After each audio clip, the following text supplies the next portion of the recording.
అంబటి రాంబాబు మీడియాతో మాట్లాడుతున్నారు. ఇప్పుడు ఆ లైవ్ చూద్దాం.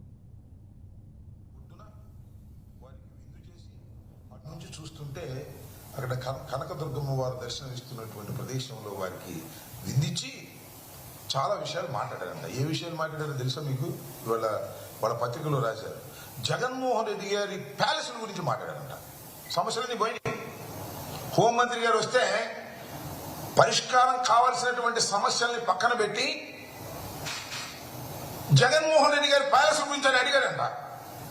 వీళ్ళు చెప్పారంట, ఆయనకి బెంగళూరులో పాలసీలు ఉన్నాయండి, తాడేపల్లిలో పాలసీ ఉందండి, హైదరాబాద్లో ప్యాలెస్ ఉందండి, పులివెందుల్లో ప్యాలెస్లు ఉన్నాయండి. మేము అనుకుంటున్నాం అమిత్ షా గారు ఇవన్నీ అడిగాడని మేము అనుకోవట్లా. వీళ్ళు రాయటం మాత్రం ప్రచారం. ఏ సందు దొరికినా జగన్మోహన్ రెడ్డి గారి మీద బుర్ర జల్లుదాం. నా చిన్నప్పుడు ఒక కథ ఉండేది, ఆవు కథ అని. ఏ వ్యాసంలో చెప్పినా ఆ గురువు గారు ఆవు కథ రాసేవాడు. విమాన ప్రయాణం గురించి రాయమన్నారంట.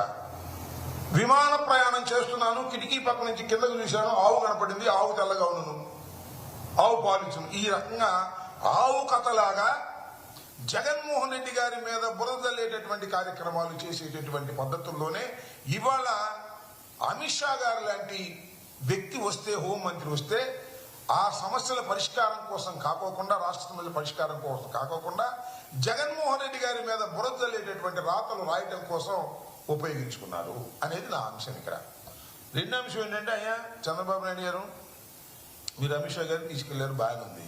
ఎక్కడ తీసుకెళ్లారండి? ఎవరిని తీసుకెళ్లారండి? మీరు మీ ఇంటికి తీసుకెళ్లారా? అసలు నిర్మాణం ఏంటి? లింగం లేని వారిదిగా మీ ఒక భాషలో ఒకసారి చెప్పింది అది లింగం లేని వారిది. రెండవది అది మనం ఎక్విజేషన్లో తీసుకున్నాం అని రెండవది. పూలింగ్లో అసలు ఎవరిదా ఇల్లు? ఒక అక్రమ కట్టడం, కరగట్లు దిగువన ఉన్నటువంటి ఒక అక్రమ కట్టడంలోకి మీరు సాక్షాత్తు హోంమంత్రి గారిని తీసుకెళ్లి అక్కడ విందు పెట్టి మరి అక్కడ చెప్పాల్సింది, అయ్యా ఇది మేము కిట్ ప్రోకోలో కాజేశాం, ఓ భయ కూడా లేకోకుండా మొత్తం మింగేశాం, తండ్రి కొడుకు ఇద్దరం కలిసి అక్కడే మేము ఈ మీకు విందిస్తున్నామని చెప్పుంటే బాగుండేది.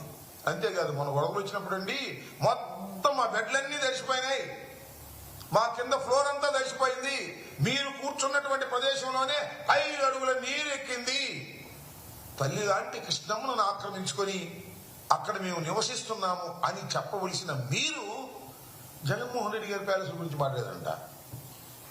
అది గుర్తొస్తుంది, మొన్న నాకు ఆయన పేరేంటి, చంద్రబాబు నాయుడు గారు అబ్బాయి లోకేష్ అడుగుతున్నారు, ఏమండి మీరు విశాఖపట్నంలో కట్టినటువంటి బిల్డింగ్ని ఏం చేస్తారు మీరు?